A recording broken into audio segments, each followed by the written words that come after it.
రోమియోలు రాసిన పత్రిక 5వ అధ్యాయంలో మనం ఉన్నామండి.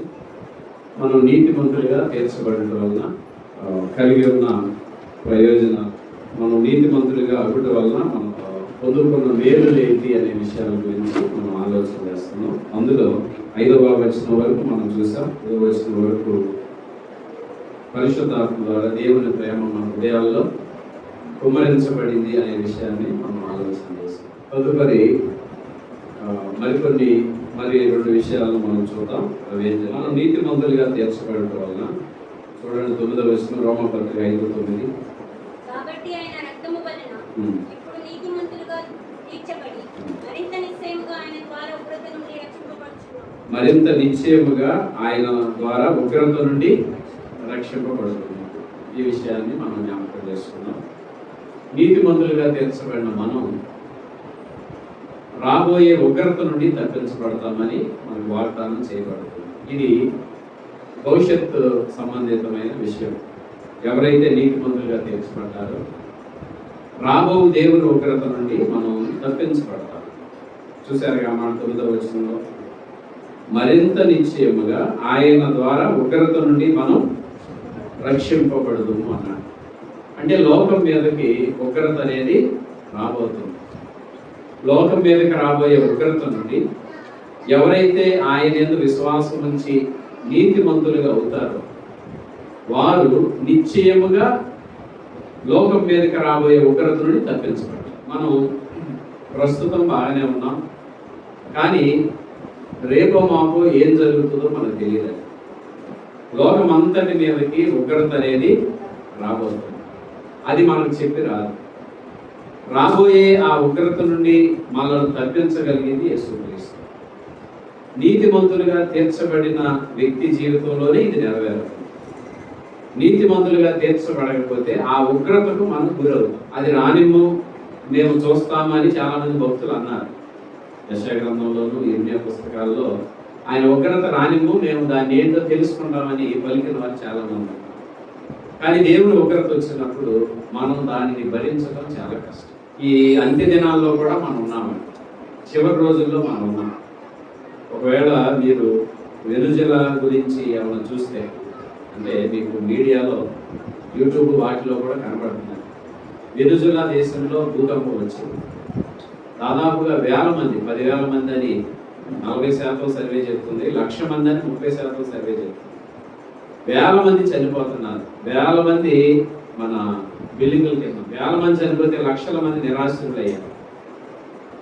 క్షణాల్లో భూకంపం వలన ఇల్లు కూలిపోతారు. దేవుని ఉగ్రత వచ్చినప్పుడు మానవుడు తట్టుకోవడం చాలా కష్టం.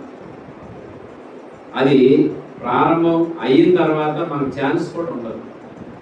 అది రాకమునిపే ఆయన ఉగ్రత నుండి నీతిమంతులుగా తీర్చబడిన వారే రక్షింపబడతారు. దీనికి సపోర్ట్గా మనకు 1వ తెస్సలోనికీ పత్రిక చూడండి.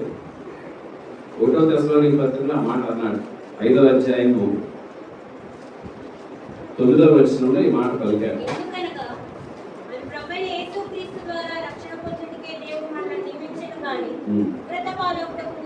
ఎందుకనగా మన ప్రభువైన యేసుక్రీస్తు ద్వారా రక్షణ పొందుటకే దేవుడు మనల్ని నియమించను గాని ఉగ్రత పాలవుటకు నియమించలేదు. దేవుడు మనల్ని ఎందుకు ఎన్నుకున్నాడు? మానవుడిని ఎందుకు సృజించాడు? లేకపోతే నీతిమంతులుగా ఎందుకు అవుతున్నామనంటే రక్షణ పొందిన ప్రతి వ్యక్తి ఉగ్రత నుండి తప్పించబడతాడు. రాబో ఉగ్రత ఉంది. లోకం అంతటి మీదకి రాబోయే ఉగ్రత ఉందండి. ఈరోజు ఇలా చూస్తున్నాం, ఇలా జరుగుతుంది అనుకుంటే పొరపాటే. అది మన ఆలోచన సరైనది కాదు. రేపొద్దుటే ఏం జరుగుతుంది ఎవరికీ తెలియదు. కేవలం మనం అనుకుంటున్నాం ఏదో ఆకాశం నుండి ఊడిపడద్దు అనుకుంటున్నామండి. దేవుడికి చాలా మార్గాలు ఉన్నాయి ఆయన ఉగ్రతను కనబరచడానికి. భూకంపాల రూపంలో ఉన్నాయి, తుఫాన్ల రూపంలో ఉన్నాయి, కరువు, క్షామాలు. మానవుడు బయట నుండి తుఫాను కలుగు చేయగలడు, మానవుడి గుండెలో కూడా తుఫాను కలుగు చేయగలడు. ఏదైనా దేవుడు చేయగలడు. అంతా నెమ్మదిగా ఉన్నంతసేపే నెమ్మదిగా ఉంటారు. కానీ తటాలున ఆయన ఉగ్రత ప్రారంభమైందంటే మనం తలుపు తీయడానికి అవకాశం ఉంది. మనం అంటే మనడోరు కాదు. నోవహు కాలంలో 120 సంవత్సరాలు ఆయన ప్రకటిస్తూనే ఉన్నాడు. లోకం మీదకి ఏం రాబోతుంది? జలప్రళయం రాబోతుంది. కానీ ఖాతరు చేయలేదు. ప్రజలు ఇష్టానుసారంగా వాళ్ళు జీవించిన విధానం మనం చూస్తున్నాం బైబిల్. కానీ ఉగ్రత రానే వచ్చింది. 40 రాత్రులు 40 పగళ్ళ ప్రచండమైన వర్షం, ఆకాశం తూములు విప్పబడ్డాయి. కేవలం 8 మంది మాత్రమే రక్షించారు. దేవుని ఉగ్రత అనేది భయంకరం. మహాబలాఢ్యులు కూడా వారి శక్తి సడలిపోతాడు ఆ సమయంలో. అలాంటి పరిస్థితులు చోటు చేసుకోక మునిపే, జరగక మునిపే దేవుడు అంటున్నాడు, మీరు నీతిమంతులు కండి, నా యందు విశ్వాసం నుంచి నీతిమంతులు కండి అని చెప్పి. చూడండి, ఆ మాట కూడా వాడాడు. లోకమంతటికి రాబో ఉగ్రత. ప్రకటన గ్రంథం 3వ అధ్యాయం. నీతిమంతులను, సంఘాన్ని దేవుడు కాపాడతాడని ప్రకటన గ్రంథం 3వ అధ్యాయం బహుశా 10వ వచనం ఈ మాట అన్నాడు, నీవు నా ఓర్పు విషయమై వాక్యమును గైకొంటివి గనుక భూనివాసులను శోధించుటకు లోకమంతటి మీదకి రాబో శోధన కాలములో నేను నిన్ను కాపాడేదను అన్నాడు. ప్రకటన గ్రంథం 3వ అధ్యాయము 10వ వచనం. జాగ్రత్త, మనం పరిశీలన చేసుకోవాలి. నిజముగా ఒకడు యేసుక్రీస్తు రక్తమందు విశ్వాసం ఉంచి నీతిమంతునిగా తీర్చబడి రాబో ఉగ్రత నుండి తప్పించబడాలి. లోకమంతటి మీదకి శోధన కాలం రాబోతుంది. మానవుడు తట్టుకోవడం కష్టం, తప్పించుకోవడం కష్టం. సమయం ఉండగానే ఏదైనా అంతేనండి. అందుకని అన్నాడు, నేడే అనుకూల సమయం, నేడే రక్షణ దినం. ఈ దినం మనకు దేవుడు ఇచ్చిన అవకాశం. మరొక రోజు ఎలా ఉంటుందో మనకు తెలియదు. అయినా మనకు మన క్యాలిక్యులేషన్లు అన్ని లెక్కలన్నీ వేరుగా ఉంటాయి. ఇంకా 4 రోజులు ఆగుదాం, ఇంకా సంవత్సరం ఆగుదామని మానవుడు అనుకుంటాడు. కానీ ఈ కాలంలో నువ్వు చేసేది ఏముంది? దేవుడిని తప్పించి నువ్వు చేసేది ఏముండదు. దేవుడిని పక్కన పెట్టి మానవుడు ఏమైనా నువ్వు తట్టుకోగలవా? భవిష్యత్తును ఎదుర్కోగలవా? ఇదంతా కేవలం మానవుని యొక్క కఠినమైన హృదయం. మానవుడు కఠినపరుచుకుంటాడు. ఇంకా కొంతకాలం ఆగుదాం, ఇంకా కొంతకాలం ఆగి ఏమైనా సాధించేది ఏమైనా ఉందా? ఉగ్రతను ఎదుర్కోవటం తప్ప ఉగ్రత నుండి తప్పించుకునే మార్గం కాదు కదా అది. కేవలం మానవుడు, మనం చెప్పుకున్నాం కదా, యెహోవా ఆజ్ఞకు లోబడక ఆయన తీర్మానమును తృణీకరించడమే. ఆయన తీర్మానం ఇది. మానవుడు ఏం చేస్తున్నాడంటే ఆయన తీర్మానాన్ని పక్కన పెడుతున్నాడు.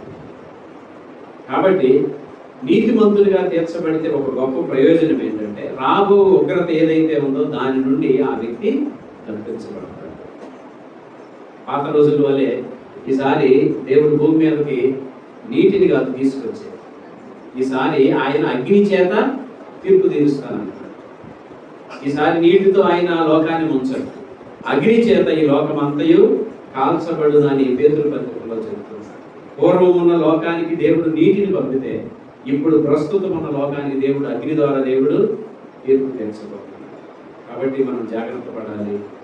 ప్రభు యందు విశ్వాసం ఉంచిన మనం ధన్యులమే. దేవుని స్తోత్రం. ఇంకా ఎవరైతే రక్షణ పొందలేదో, ఎవరైతే నీతిమంతులుగా తీర్చబడలేదో వారి కొరకై ఉగ్రత అనేది ఎదురు చూస్తూ ఉంది.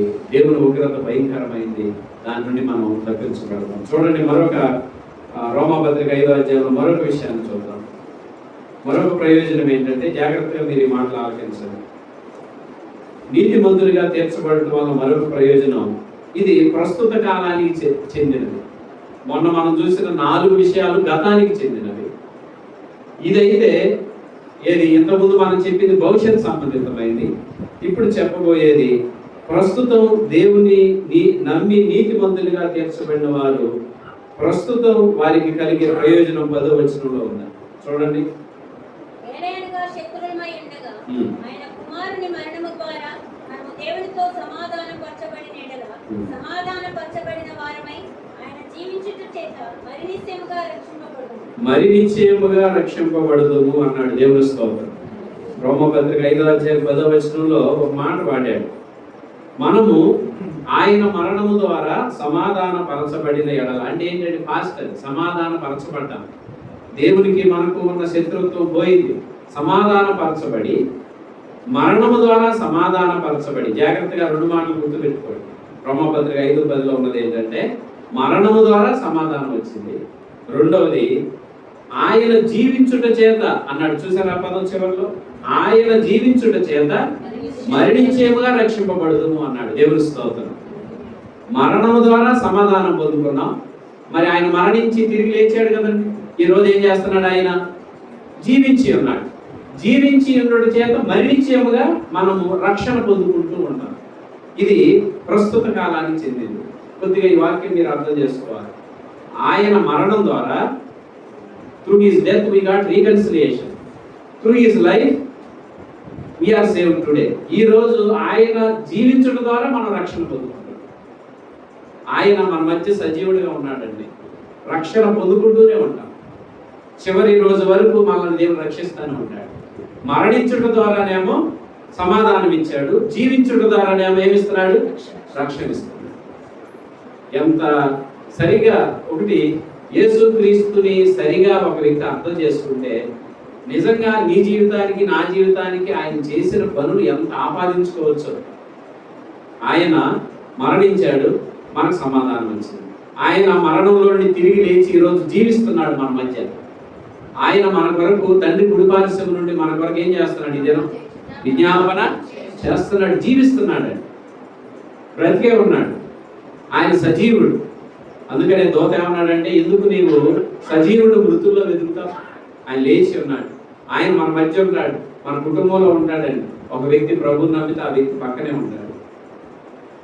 ఒకటి గుర్తుపెట్టుకో, ఆయన జీవించున్నాడు కాబట్టి నువ్వు అనుదినము రక్షణ పొందుకుంటానన్నావు. రక్షణ అంటే దీనిలో 3 భావాలు ఉంటాయి. పాస్ట్ ఉంది, ప్రజెంట్ ఉంది, ఫ్యూచర్ ఉంది. నన్ను ఎవరు సేవ్ చేస్తారు? ఈ డేంజర్ నుండి, ఈ అపాయం నుండి, ఈ ఆర్థిక సమస్యల నుండి, ఈ అనారోగ్యం నుండి, లేకపోతే ఈ బాధల నుండి అని నువ్వు అనుకుంటుంటే ఆయన జీవించి ఉన్నాడు కాబట్టి నిన్ను రక్షించడానికి ఆయన సమర్థుడు. దేవుని స్తోత్రం. ఆయన ఈ రోజు కూడా సజీవుడిగా ఉన్నాడు. అదే ఆ మాట యొక్క అర్థం. ఆయన సజీవుడు కాబట్టి అనుక్షణం నిన్ను సేవ చేస్తానంటాడు. నువ్వు నిరుత్సాహపడాల్సిన పని లేదు. ఈ వాక్యాలను చదివినప్పుడల్లా నేను అనుకుంటాను, ఆయన మరణానికి ఆయన జీవానికి నా జీవితానికి ఎంత సంబంధం ఉంది? నీ జీవితం కేవలం ఆయన లేకుండా లేదు. ఆయన మరణిస్తే నీకు శత్రువు నీకు దేవునితో సమాధానం వచ్చింది.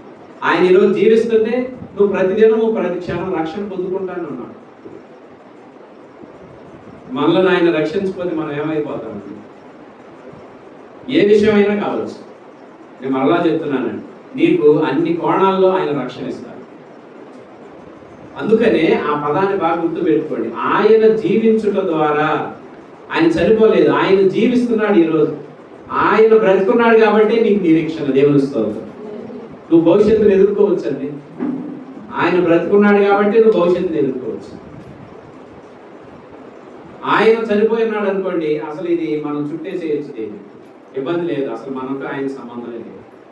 ఆయన మరణించాడు, మనకు సమాధానం తెచ్చిపెట్టాడు. ఆయన జీవిస్తున్నాడు, ఈరోజు మనల్ని ఆయన సేవ్ చేస్తాడు. నువ్వు ఏ పరిస్థితి అయినా సరే ఆ పరిస్థితి నుండి నిన్ను సేవ్ చేస్తాడు. ఆయన జీవించుట చేత మనం నిశ్చయముగా ఈరోజు మరొక రోజును ఎదుర్కోగలుగుతాం. ఇది వాస్తవం. ఆయన బ్రతుకుతున్నాడు, ఆయన జీవిస్తున్నాడు కాబట్టి మనకు నిశ్చయత ఉంది, మనల్ని కూడా సేవ్ చేస్తాడు. ఎందుకంటే మనం ఆయన నియమ నిబంధనల ప్రకారం మనం బ్రతుకుతుంటే ఆయన మనల్ని సేవ్ చేయక ఇంకెవరు చేస్తారు? ఇది బాగా గుర్తుపెట్టుకోండి. ఇది ఒక్కరికి సంబంధించింది కాదు, నేను చెప్తున్నానని కాదు. నిజంగా నీ జీవితంలో నీకు ఆయన మీద నమ్మకం ఉండి నీతిమంతుడు అయి ఆయన రక్తంలో కడగబడి నువ్వు నీతిమంతుడు అయితే నిన్ను ఆయన నిశ్చయంగా రక్షిస్తాడు.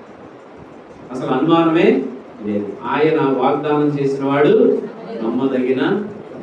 చూడండి ఆ మాట మీ రోమపత్రికలో మరి మీకు ఏమర్థం అవుతుంది? 5వ అధ్యాయంలో నేను చదివిన మాట చూసారా? 5వ అధ్యాయం నేను చదువుతాను, జాగ్రత్తగా వినండి. 10వ వచనం. ఏలయనగా శత్రువులమై ఉండగా ఆయన కుమారుని మరణము ద్వారా మనము దేవునితో సమాధాన పరచబడిన ఎడల, అక్కడ వరకు, లేకపోతే సమాధాన పరచబడిన వారమై అని కామా పెట్టాడు. అంటే ఒకప్పుడు శత్రువులమై ఉండగానే క్రీస్తు ఎవరి కొరకు చనిపోయాడు? మన కొరకు చనిపోయి ఏం చేశాడు? మనం సమాధానం పరిచాడు. ఇప్పుడు సమాధాన పరచబడిన వారు. బహుశా క్రైస్తవులకి నిరీక్షణ లేకపోవడానికి కారణం ఏంటంటే వాక్యం అర్థం కావట్లేదేమో. నీ డిగ్రీ ఏంటో తెలుసా? నీవు ఆల్రెడీ రీకన్సైల్డ్ పర్సన్. నీవు సమాధాన పరచబడిన వ్యక్తివి. ఎవరితో? సృష్టికర్తతో నీకు సమాధానం ఉంది. సమాధానం లేకపోతే నీది బీటల వారిని బిల్డింగ్ అవ్వచ్చు. నీకు సమాధాన పరచబడ్డావని నిశ్చయిత ఉందా? ఓకే, ఉంటే ఇప్పుడు చెప్పు. ఆ కామ తర్వాత ఇలా చదువుతున్నాడు, ఏమన్నాడు? ఆయన జీవించుట చేత మరి నిశ్చయముగా రక్షింపబడుదుము. ఆయన పైన ఉన్నాడండి, జీవిస్తున్నాడు, మన మధ్యలో కూడా ఉన్నాడు. నిన్ను తప్పనిసరిగా నీకున్న సిచ్యువేషన్ నుండి ఆయన రక్షిస్తాడు, అనుమానమే. చూడండి, ఇదే మాట పేతురు మాట్లాడుతూ తన మొదటి పత్రికలో, పేతురు రాసిన మొదటి పత్రికలో మొదటి అధ్యాయము, పేతురు రాసిన మొదటి అధ్యాయము మొదటి పత్రిక 5వ వచనం చూడండి. కడవరి కాలమందు బయలుపరచబడుటకు సిద్ధముగానున్న రక్షణ మీకు కలుగునట్లు విశ్వాసము ద్వారా దేవుని శక్తి చేత కాపాడబడు మీ కొరకు ఆ స్వాస్యము పరలోకమందున్న ఆ స్వాస్యాన్ని నువ్వు పొందుకోవడానికి భూమి మీద ఉన్న నిన్ను ఆయన తన శక్తి చేత కాపాడుతున్నాడు. దేవుని స్తోత్రం. ఈ రోజు కూడా కాపాడుతున్నాడు. నువ్వు ఈ వాక్యం నాకు బాగా గుర్తింది. ఎందుకంటే మనకు దేవుడికి సంబంధం లేకుండా లేదు, మనకు ఆయనకు చాలా గొప్ప సంబంధం ఉంది. ఆ సంబంధం ఎలాంటిదంటే, ఆయన పరలోకంలో ఉండి సజీవుడిగా ఉండి భూమి మీద ఉన్న నిన్ను ఆయన తన శక్తి చేత ప్రొటెక్ట్ చేస్తానే ఉన్నాడు. ఇంకా ఎందుకు ప్రొటెక్ట్ చేయాలో తెలుసా? కాపాడాలో. రేపొద్దుట అసలు మనకున్న స్వాస్యం దీనికి చాలా ఉదాహరణలతో చెప్పేవాడు. పౌలు గారు ప్రభువుని నమ్మి 2000 సంవత్సరాల క్రితం చనిపోయాడు. ఆయనకు భద్రపరచబడిన స్వాస్యం ఇంకా పొందుకోవాలి. 2000 సంవత్సరాల తర్వాత ఆయన వరకు ఏం స్వాస్యం ఉందో ఎవరు తెలుసు? ఆ స్వాస్యాన్ని ఖచ్చితంగా ఇస్తాడు పౌలు గారికి దేవుడు. పేతురు గారికి కూడా ఖచ్చితంగా ఇస్తాడు. నీ కొరకు పరమందు ఏమి భద్రపరచబడి ఉంది? స్వాస్యం. ఇంకా ఆ స్వాస్యం నీవు నేను తీసుకోవాలి. కానీ మరి భూమి మీద ఉన్న మనల్ని కాపాడాలి. మనం చనిపోయిన తర్వాత ఆ స్వాస్యాన్ని మనకి ఇవ్వాలి. నేను అందుకే చెప్తున్నాను, యేసు ప్రభు నీ కొరకు నా కొరకు గొప్ప పరిచర్య బ్రతికుండటాన్ని బట్టి రోజు చేస్తానే ఉన్నాడు. ఆయన ఖాళీగా ఏం లేడండి. మనమైతే ఈరోజు ఖాళీ అనుకుంటాం, ఆయన ఏం ఖాళీగా ఉంటాడు. నిన్ను అనుదినము తన శక్తి చేత కాపాడుతూ తీసుకుని వెళ్ళి రక్షణ పూర్తి చేసి నీకు ఏదైతే స్వాస్యం ఉందో పైన దానిని నీ చేతిలో పెడతాను. అంత నిశ్చయత ప్రభువులో. అందుకని ఆ పదాలు వాడాడు పౌలు. మరి నిశ్చయముగా మనం రక్షిస్తాడు. ఇక్కడ పేతురు గారు ఏమన్నాడు చూడండి, ఏమన్నాడు మరొకసారి ఇప్పుడు చదవండి. ఏమన్నాడు? కడవరి కాలమందు అంటే ఇంకా మనకు బయలుపరచబడలేదు. కడవరి కాలమందు బయలుపరచబడటం సిద్ధముగా ఉన్న రక్షణ మీకు కలుగునట్లు. ఇక్కడ ఆగండి. మీకు కలుగునట్లు అంటే కలిగిందా? ఇంకా కలగల. మీకు కలుగునట్లు అంటే ఏంటి? ఇది కూడా భవిష్యత్తే. మన రక్షణ పూర్తి అవ్వలేదండి. చాలా మంది మనం చెప్పిన మాటలు అర్థం చేసుకోవట్లేదు, పెడచేరికి పెడుతున్నారు. నువ్వు రక్షణ పొందుకున్నావు, రక్షణ పొందుకుంటూ ఉన్నావు, రక్షణ పొందుకోబోతావు. రక్షణలో 3 స్టెప్స్ ఉంటాయి: పాస్ట్, ప్రజెంట్, ఫ్యూచర్. మనం రక్షణ పొందాం, ఆయన రక్తంలో కడగబడి రక్షణ పొందాం, మంచిదే. రక్షణ పొందుతూ ఉన్నాం, రక్షణ కంటిన్యూషన్ జరుగుతుంది మనకు. తర్వాత మీకు కలుగు రక్షణ అన్నాడు. అంటే రక్షణ అప్పటితో పూర్తవుతుంది. మరి అప్పటి వరకు ఎవరు నడిపిస్తారండి మనల్ని? మన జీవితకాలం అంతా ఈ రక్షణను కాపాడుతూ నడిపించేది ఎవరు అంటే అప్పుడు చెప్తున్నాడు, ఆ రక్షణ మీకు కలిగేటట్లు ఆయన తన ఏం చేస్తున్నాడు చూడండి, కలుగునట్లు విశ్వాసము ద్వారా దేవుని శక్తి చేత కాపాడబడు మీ కొరకు అన్నాడు. దేవుని శక్తి ఇప్పుడు ఏం చేస్తుంది? మళ్ళీ కాపాడుతూ ఉంది. దేనికోసం? ఆ స్వాస్యం కోసం. రక్షణ పొందిన మనం రక్షణ పూర్తి చేసుకొని ఆ స్వాస్యాన్ని పొందుకోవడం కోసం. మధ్యలో ఇంకో పదం వాడాడు చూసారా? విశ్వాసము ద్వారా. దేని ద్వారానండి? విశ్వాసమును మాత్రం వదిలిపెట్టుకోవాలి. ఇప్పుడు ఇవంతా మనం చదివిందంతా దాని మీద బేస్ అయ్యి ఉంటుంది. విశ్వాసాన్ని వదిలిపెట్టకుండా మనం ఏం చేయాలంటే ప్రభు యందు అలాగే వేలాడుతూ ఉండాలి. ఆయన కృప మనకుంది, ఆయన కాపుదల మనకుంది, ఆయన బ్రతికున్నాడు కాబట్టి నిశ్చయముగా మనం సేవ అవుతాం. ఆయన చనిపోయినా లాభమే మనకు. వాస్తవానికి ఆయన చనిపోయింది మన కొరకే, బ్రతికింది మన కొరకే, పునరుద్ధానుడు అయ్యింది కూడా మన కొరకే. పైన ఆకాశంలో ఇప్పుడు ఏం చేస్తున్నాడు? తండ్రి కుడి పార్శ్వం నుండి ఏం చేస్తున్నాడు? విజ్ఞాపన చేసేది కోసం మన కోసం. మరి ఇంకా మనల్ని వదిలిపెట్టేది ఎక్కడ? నీతిమంతుడైతే ఇంత లాభం. ఊరికే ఏదో ప్రభు నమ్ము అని రక్తమందు విశ్వాసం ఉంచు, నీకేమి ఉండదు, నీకేమి ఇబ్బంది లేదు, నీకు మనం సులువుగా తీసుకుంటామేమో కానీ చాలా విషయాలు మనం అర్థం చేసుకోవాలి. మనం నీతిమంతులం అయితే మన కొరకు ఇన్ని బెనిఫిట్స్ ఉన్నాయి. ఆయన రక్తమందరి విశ్వాసం వల్ల ఇవన్నీ మనకు కలుగుతున్నాయి. ఇంకొక మాట అన్నాడు ఇక్కడ రోమపత్రిక 5వ అధ్యాయంలోనే మరొక ప్రయోజనాన్ని చెప్పాడు. కానీ ఇవి మనం ఎంతవరకు తీసుకుంటున్నాం అనేది కూడా మనకు ముఖ్యమైనది. చూడండి 5వ అధ్యాయంలో 11వ వచనం ఇంకో మాట అన్నాడు. అంతేకాదు, ఇంకా ఏంటో చెప్తున్నాడు 11వ వచనం రోమపత్రిక 5వ అధ్యాయం 11. అంతేకాదు, మన ప్రభు అయిన యేసుక్రీస్తు ద్వారా మనము దేవుని యందు ఏం చేస్తున్నాడు? అతిశయపడుచు ఉన్నామా అన్నాడు. చూసారా? ఎప్పుడైనా మనం కూడా ఏం చేయాలంటే ప్రభువుని బట్టి అతిశయించాలి. నాకు ప్రభు ఉన్నాడండి, నేను ప్రభువుని బట్టి సంతోషంగా ఉన్నాను. వాస్తవానికి ఇంగ్లీష్లో కూడా జాయ్ అన్న పదం వాడాడు. మనం ప్రభువుని బట్టి సంతోషిస్తున్నాం, అతిశయిస్తున్నాం. ఎందుకంటేనండి ఈ లోకంలో అన్నీ మారిపోతాయి, అన్నీ తరిగిపోతాయి, కరిగిపోతాయి. కానీ యేసు ప్రభు తరగడు. ఆయన స్థిరుడు. ఎందుకు మనం సంతోషించాలి, ఎందుకు అతిశయించాలి? కొన్నిసార్లు మనకు కొన్ని పరిస్థితులను బట్టి సంతోషం కలుగు. అందుకనే నేను ఈ పదం అతిశయ అన్న పదం ఎక్కడ వాడాడు? ఇర్మియా గ్రంథం 9:24 మనం ఎప్పుడు చదువుతాం. సూర్యుడు తన శౌర్యమును బట్టి, ధనవంతుడు తన ఐశ్వర్యమును బట్టి, జ్ఞాని తన జ్ఞానమును బట్టి అతిశయించకూడదు అన్నాడు. అతిశయించువాడు దేన్ని బట్టి అతిశయించాలంటే మన ప్రభువుని తెలుసుకున్నదాన్ని బట్టి అతిశయించాలన్నాడు. చూడండి, ఆ మాట మనకు చాలా చాలా ప్రాముఖ్యం. ఇర్మియా 9వ అధ్యాయం 24వ వచనం లేదా 23 నుండి ఉంటుంది మీకు. యెహోవా ఇలాగూ సెలవిస్తున్నాడు,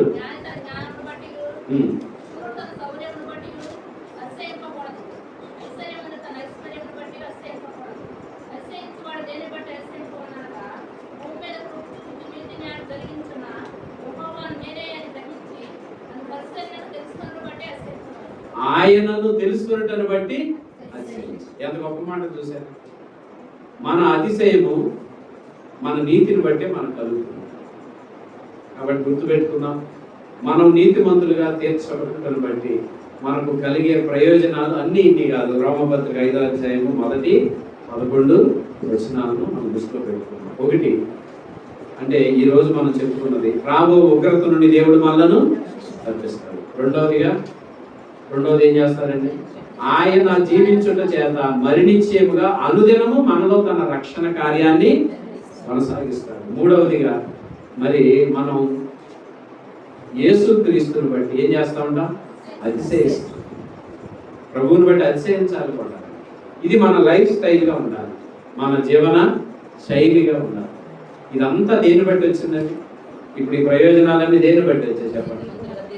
మనము యేసుక్రీస్తు రక్తమందలి విశ్వాసమును బట్టి నీతిమంతులుగా తీర్చబడుతున్నాడు. ఒకవేళ రక్తమందు విశ్వాసం ఉంచకపోతే ఏమవుతుందో తెలుసా? మీకు చాలా అంతకుముందు ఒకసారి ప్రస్తావించుకునే దాన్ని మనం ప్రస్తావించుకోలేదు.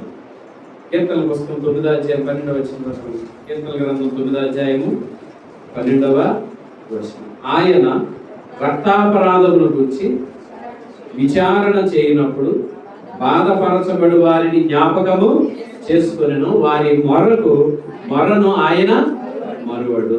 కీర్తనల పుస్తకం 9వ అధ్యాయం 12వ చరణంలో ఈ మాట. ఆయన రక్తాపరాధముల గురించి ఏం చేస్తారండి? విచారణ చేస్తారు. ఆయన రక్తమందు విశ్వాసం నుంచి నీతిమంతుడిగా తీర్చబడితే సరే, లేకపోతే ఆయన తన కుమారుని రక్తమును గురించి విచారణ చేస్తారు. మీకు ఒక చిన్న మాట చెప్పి ముగించారు. ఇలాగే మొదటిగా అన్నదమ్ములు ఒకరి మీద ఒకరు పడి పొడుచుకున్నారు. కయ్యను హేబెల్ని చంపాడు. కయ్యను హేబెల్ని చంపినప్పుడు దేవుడు అడిగాడు, అబ్బాయి మీ తమ్ముడు రక్తం మరి నాకు భూమిలో నుండి మొరపెడుతుంది, మరి మీ తమ్ముడు ఏం చేశావు అన్నాడు. అయితే నాకు అసలు తెలియదు. మీకు ఆ వృత్తాంతం అంతా ఆదికాండం 4వ అధ్యాయంలో చూడండి, 9వ చూపెడతాను. కయ్యని అడగగా అతడు నేను ఎరుగను, నా తమ్మునికి నేను కావలివాడనా అని. చూసారా 9వ వచనం 4వ అధ్యాయం 9వ వచనం యెహోవా ఏమన్నాడు, నీ తమ్ముడైన హేబేలు ఎక్కడున్నాడు అని అంటే, అయ్యా నాకు తెలీదు, నేనేమన్నా కావలి వాడనా అన్నాడు. అప్పుడు 10వ వచనం అప్పుడు ఆయన నీవు చేసిన పని ఏమిటి? నీ తమ్ముని రక్తం యొక్క స్వరము నేలలో నుండి నాకు మొరపెట్టుచున్నది. ఎప్పుడైనా అంతేనండి, నీ తమ్ముని రక్తము ఏం చేస్తుంది, నేలలో నుండి నాకు మొర పెడతా ఉంది. దేవుడు ఎప్పుడు కూడా రక్తమును గురించి ఆయన విచారణ చేస్తాడు. రక్తాపరాధమును గురించి ఆయన ఏం చేస్తారండి, విచారణలో తీసుకుంటారు. మీకు ఇప్పటికీ చాలాసార్లు చెప్పారు, హేబేలు రక్తం ఒకటే మాట్లాడేది అనుకుంటే పొరపాటు. యేసు ప్రభు రక్తం కూడా అంతకంటే ఎక్కువ లౌడ్ వాయిస్ తోనే మాట్లాడారు. హెబ్రీ పత్రిక 12వ అధ్యాయం 24వ వచనం అనుకుంటే అక్కడ అంటాడు, క్రొత్త నిబంధనకు మధ్యవర్తి అయిన యేసును చెప్పుకును, హేబేలు కంటే మరి శ్రేష్టముగా పలుకు ప్రోక్షణ రక్తమునకు మీరు వచ్చినారు. హేబేలు రక్తము కంటే మరి శ్రేష్టముగా పలికే ప్రోక్షణ క్రీస్తు రక్తము దగ్గరకు మీరు వచ్చారన్నాడు. హెబ్రీ పత్రిక 12వ అధ్యాయం 24వ వచనం. మరి ఎంత ఇప్పుడు హేబేలు రక్తమే మాట్లాడుతుందా, ఈరోజు యేసు రక్తం కూడా మాట్లాడుతుంది. యేసు రక్తము కూడా రక్త అపరాధముల గురించి విచారణ వాళ్ళ నాన్నగారు చేస్తున్నాడు. కయ్యను హేబేలు విషయం అయితేనండి దేవుడు చేశాడు అనుకుంటున్నాం. ఈసారి యేసుక్రీస్తు రక్తము గురించి విచారణ చేసి ఆయన ఉన్నాడు పరమ తండ్రి, ఆయన విచారణ చేస్తాడు. మరి నా కుమారుని రక్తము నాకు మొరపెడతా ఉంది, ఎవరు ఆయన రక్తమందు విశ్వాసం ఉంచారు, ఎవరు నీతిమంతులుగా తెలుసుకుంటారు, ఎవరు ఆయన రక్తమును గురించి ఎవరి వాళ్ళే సమాధానం చెప్పుకోవాలి. కయ్యను హేబేలు రక్తం గురించి దేవుడు విచారణ చేసినప్పుడు కయ్యను రక్తం హేబేలు రక్తం ఎలాంటిదండి, మన రక్తమే. ఎలాంటిదంటే మనుషునిదే. మనుషుని రక్తం పాపంతో కూడింది. కానీ యేసు ప్రభు రక్తం నిర్దోషమైనది, నిష్కలంకమైనది, అది పరిశుద్ధమైందని మనకు 1 పేతురు 1వ అధ్యాయం 16వ వచనంలో ఉంది. మరి ఆ రక్తం ఎక్కువ బాగా మాట్లాడుతుందా, యేసు ప్రభు రక్తం? యేసు ప్రభు రక్తం మరి శ్రేష్టంగా పలుకుతుంది మొత్తం ప్రపంచంతో. ఆయన అంటాడు, తండ్రి నా కుమారుని రక్తమును మీరే కదా చిందించింది, మీ పాపముల కొరకే కదా ఆయన శిలువలో ఆకాశమునకు భూమికి మధ్యలో వేలాడింది.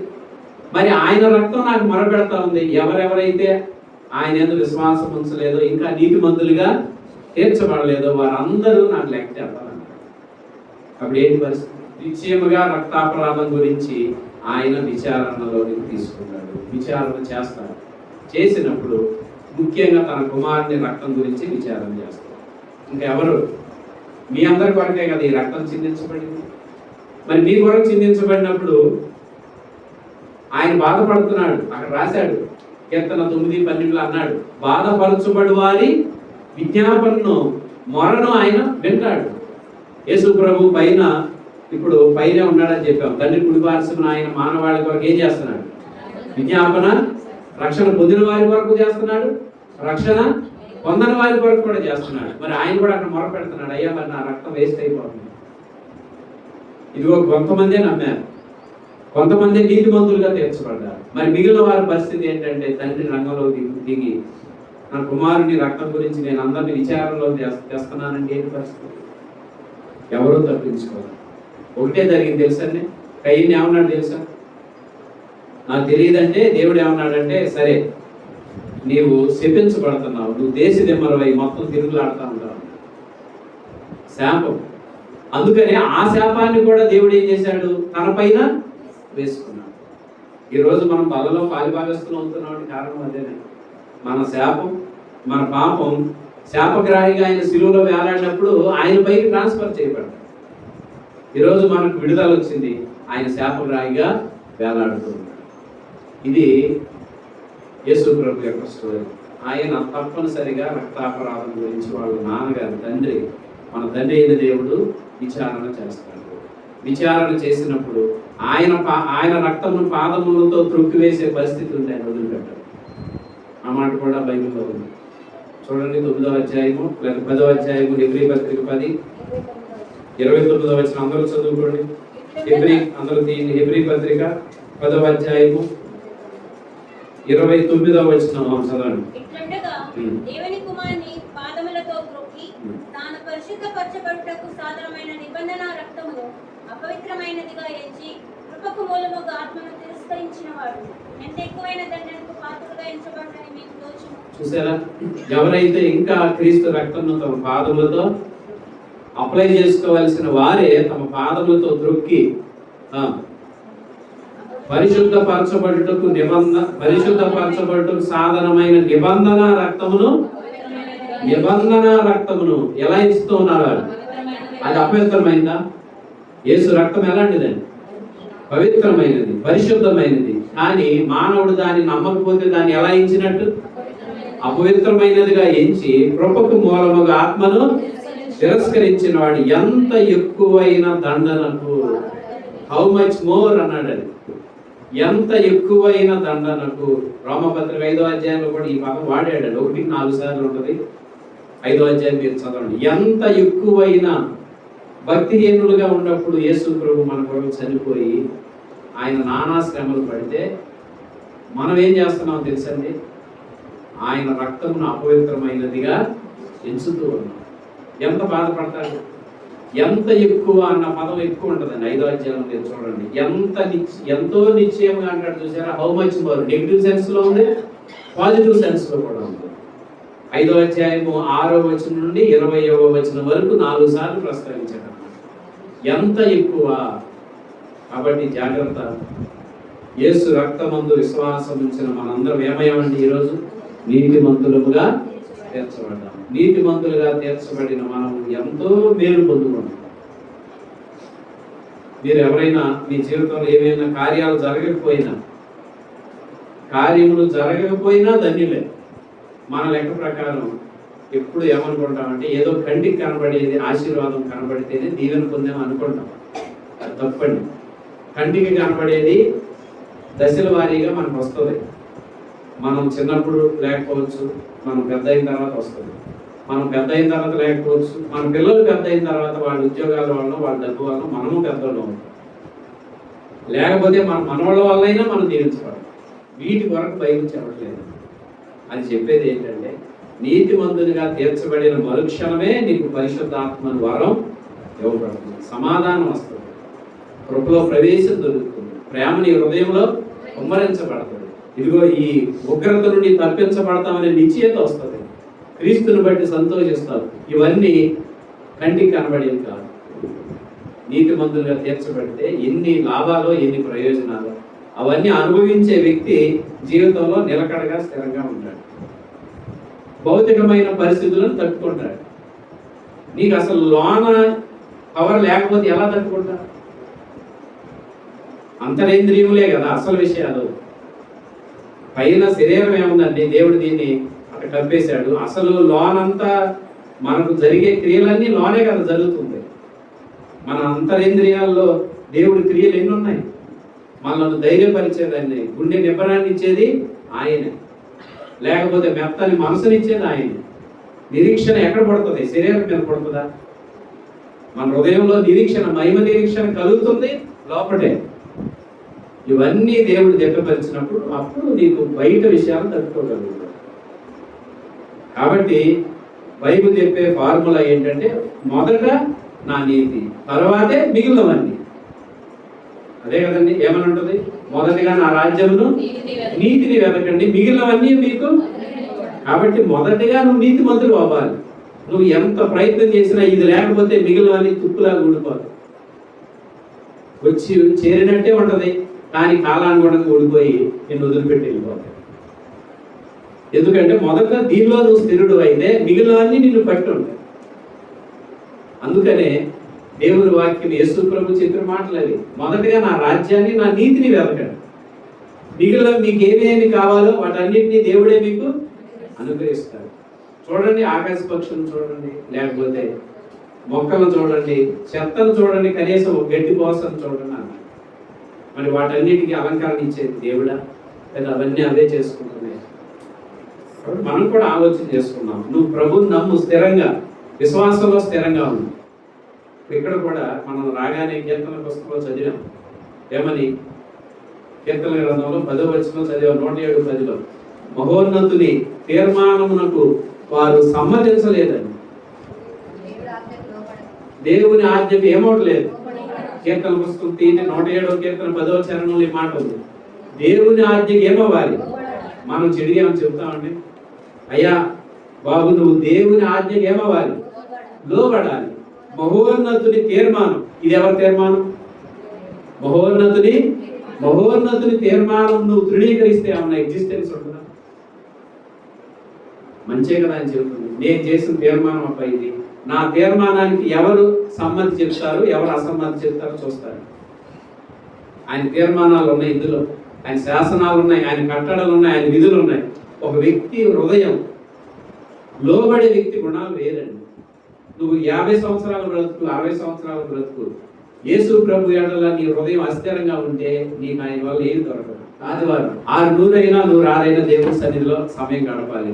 స్వరమెత్తి దేవుని స్తుతించాలి, దేవుని మాట వినాలి, దేవుని ఆజ్ఞకు లోబడాలి. ఒక 15-20 సంవత్సరాల్లోనే బతుకు తెల్లారిపోవాలి.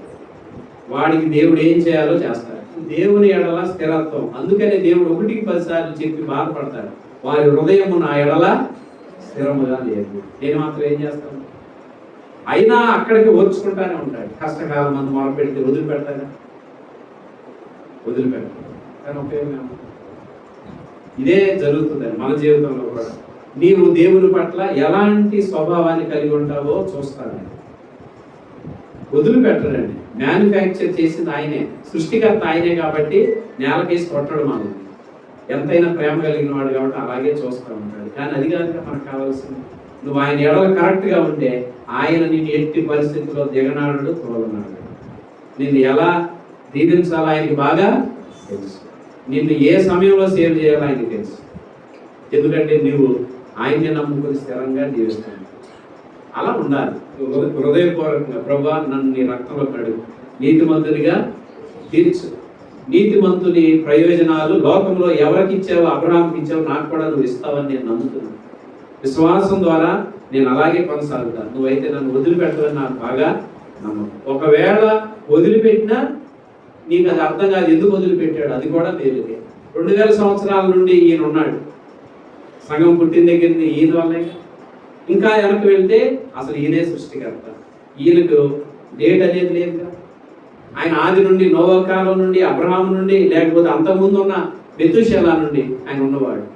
ఆయన ఎక్కడన్నా నీతిమంతులకు హాని చేశాడా? ఆయన ఎక్కడా కూడా ఇతరులకు కీడు చేయలేదు. మరి ఈయన ఎంత నమ్మకస్తుడు? మరి ఆయన పట్ల నీకు ఎంత నమ్మకం ఉండాలి? స్థిరమైన హృదయం ఉండాలి. ఆలోచన చేసుకున్నాం. నీతిమంతులుగా తీర్చబడితే ఆటోమేటిక్గా దేవుని దీవెనలు మన పైన నిలిచి ఉంటాయి. అలాంటి ప్రభు మనందరికీ దయచేయుగా.